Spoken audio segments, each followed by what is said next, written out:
Thanks, Margot. Good evening, everyone. Thank you for joining us. As the National Stewardship team, we're concerned with promoting a whole life of stewardship. That said, we recognise that our main focus for now is on supporting and equipping churches to take appropriate action to respond to the unexpected financial challenges we're now facing. So we're putting much of our time and energy into helping congregations be better resourced to enable committed, regular and generous financial giving among church members and supporters. I'm presuming that many of you here have similar responsibilities within your own congregations. That's why you're here. So together we all understand the challenges and the sensitivities, but we also appreciate just how important this work is at the present time. Our shared purpose is not about lining the coffers of the church as an institution, nor is it about building up reserves for a rainy day. Rather, it's to support and sustain God's mission for this time, place, and context. I was really taken with verse 24 from the Hebrews 10 passage that Margot just shared with us a moment ago. That verse says, "Let us consider how we may spur one another on towards love and good deeds." I really like this concept of us spurring one another on. We all need a little encouragement from time to time, and there's no reason why that shouldn't apply to our financial giving to God.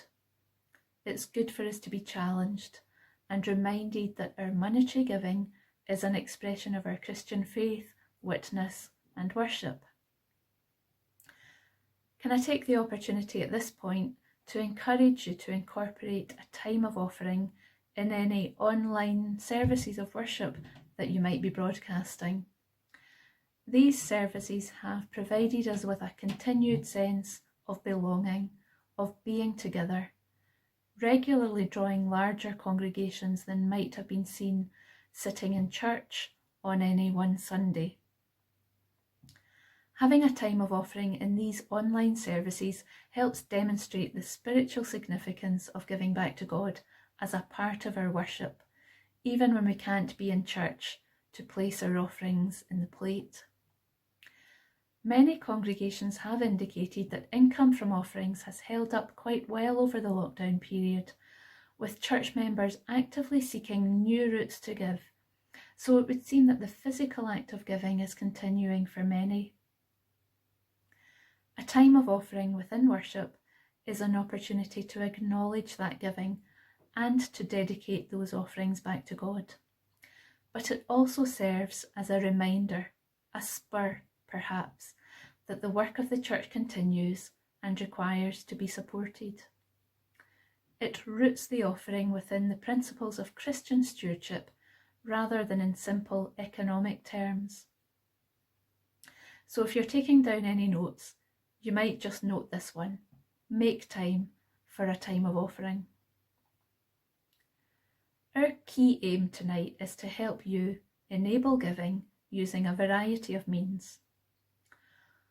Whilst standing orders remain the best and cheapest giving option, and we would encourage their use wherever possible, digital giving methods can more easily reach a wider constituency, providing safe, secure, quick and reliable options, particularly at a time when cash offerings and donations are so restricted.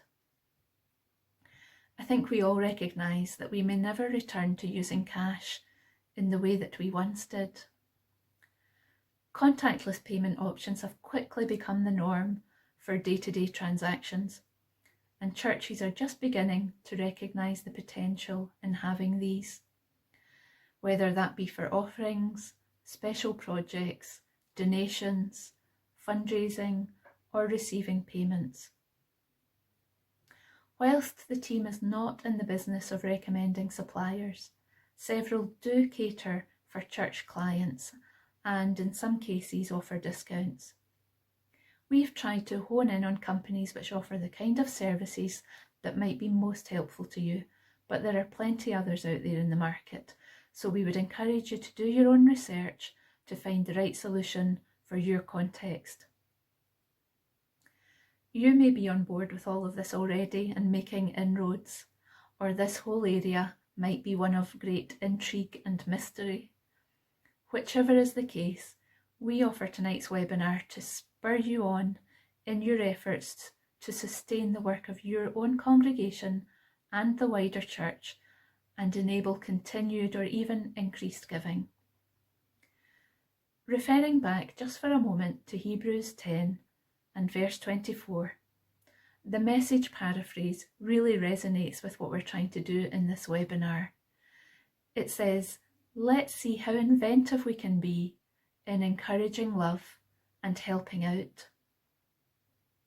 So, in the midst of the technical information which Fiona is about to share, keep hold of that core purpose. We're here to consider how inventive we can be to better enable people to give of their best to God, to show love, to help out, and ultimately to bring glory to God and advance God's kingdom here on earth. Fiona.